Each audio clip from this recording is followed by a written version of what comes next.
So today is December 6th in the evening, and if I can find it, we'll pick off where I left off.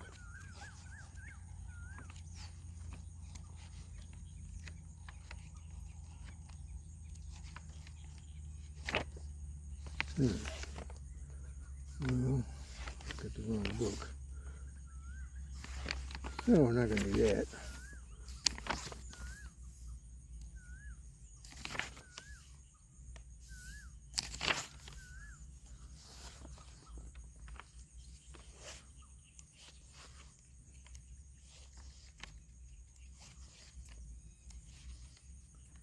Bear with me.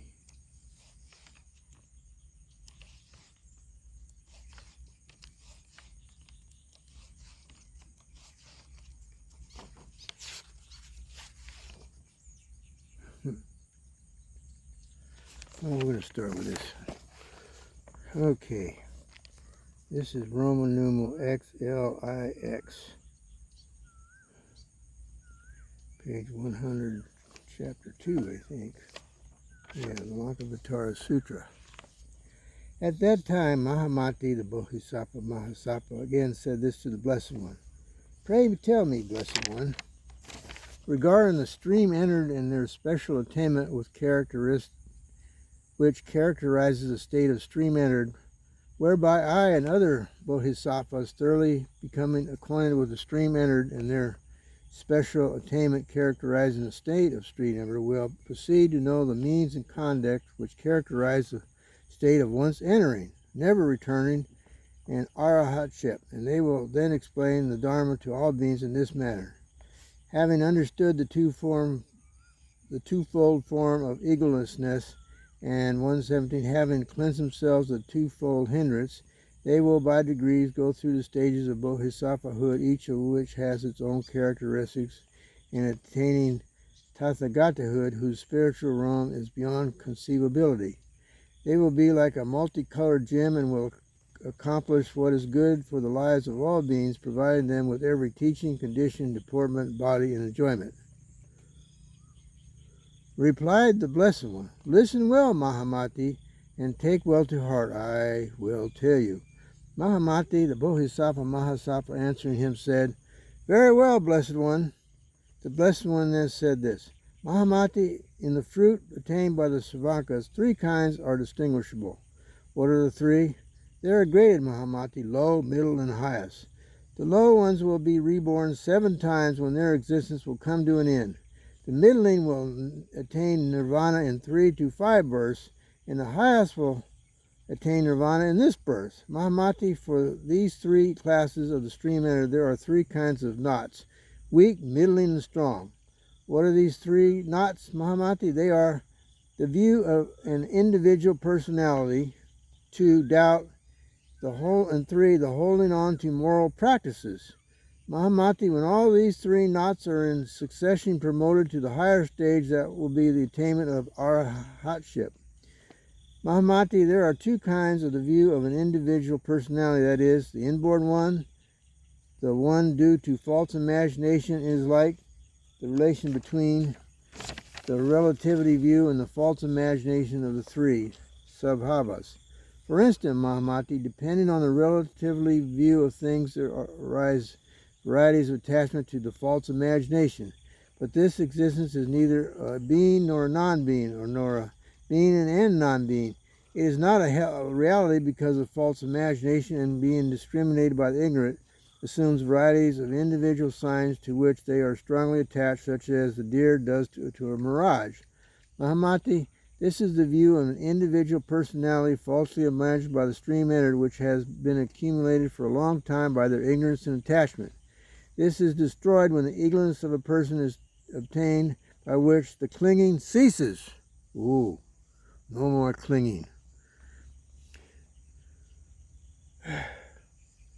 Mahamati, the inborn view of an individual personality as held by the stream entered is destroyed in this way.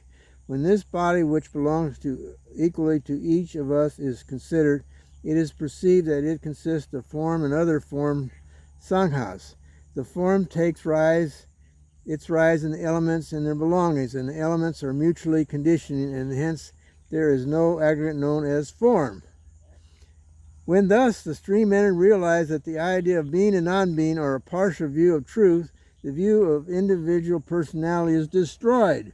When the view of individual personality is thus destroyed, covetousness will never assert itself.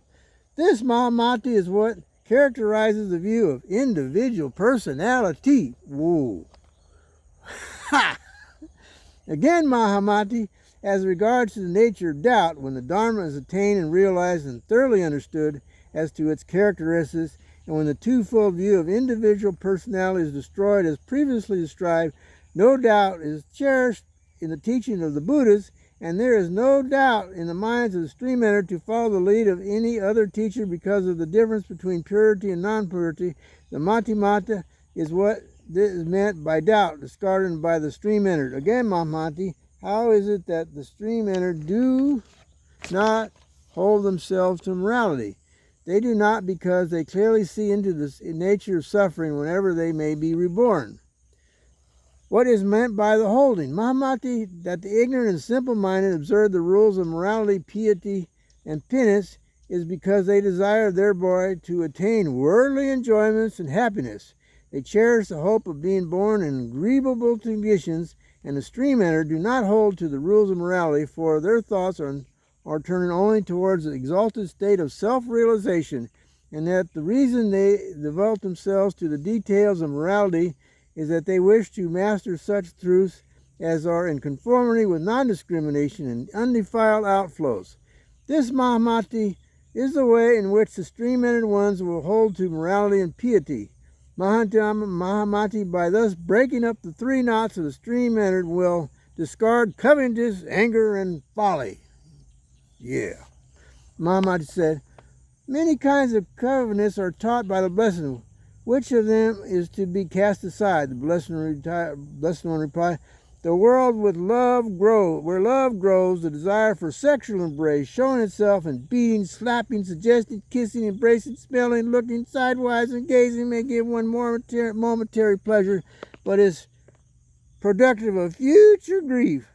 With the stream enter, there is no greed of such. Why? Because they are abiding the bliss of samadhi, which they have attained. Hence, this casting aside, but not of the desire for nirvana. Oof. They don't even desire nirvana. Oh, man. Again, Mahamati, this is the fruit of the once returning. There is once in them the discrimination of forms, signs, and appearances. But as they learn not to view individual objects under the object of qualified and qualifying, and as they grow well what marks the attainment of jnana, they once come back into the world and putting an end to suffering realize nirvana. Hence the application once returning. Again, Mahamati, what is meant by never returning? It means that while there is yet the viewing of individual objects as characterized by being and non-being in the past, present, and future, the discrimination does not return with its errors and faults. The dormant passions do not assert themselves, and the knots are completely cut off, never to return. Hence the application never returning. Again, Mahamati, the Arhat, is one who has attained the jnanas, the samadhis, emancipations, powers, psychic fatalities, and with whom there are no more passions, sufferings, and discrimination. Hence the appellation Arhat. Mahamati said, now the Blessed One declares that there are three kinds of Arhats, of which one is the Arhat to be applied, to the one who makes straight way for the path of cessation, or to one who neglects all his accumulated stock of merit for the sake of his vow to enlighten others, or to one who is a form of transformation Buddha. Replied the Blessed One, the term Arhat applies to the Shravanka, which makes straight way for the path of cessation, and to no others. Mahamati, as for the others, they are those who have finished practicing the deeds of Bodhisattva. They are the forms of transformation Buddha. With skillful means born of their fundamental and original vows, they manifest themselves among the multitudes in order to adorn the assemblages of Buddhas. Mahamati, here in these paths and modes of existence, they give out varieties of teachings which are based on discrimination. That is to say, as they are above such things as the attainment of fruit, the Dharma practice, or subject for rumination, as they know that this world is no more than what is seen of the mind itself, they discourse on the fruit attained for the sake of all beings. Further, Mahamati, if the stream entered should think these are the fetters, but I am disengaged from them, they commit a double fault. They still hold to the views of the vices of ego, and they have not freed themselves from the fetters. Okay, well, my camera sees better than this. It's getting dark, so I'm going to have to put it there, and we'll finish this when I finish it. Okay, see y'all later. Page 104, got down to the bottom paragraph.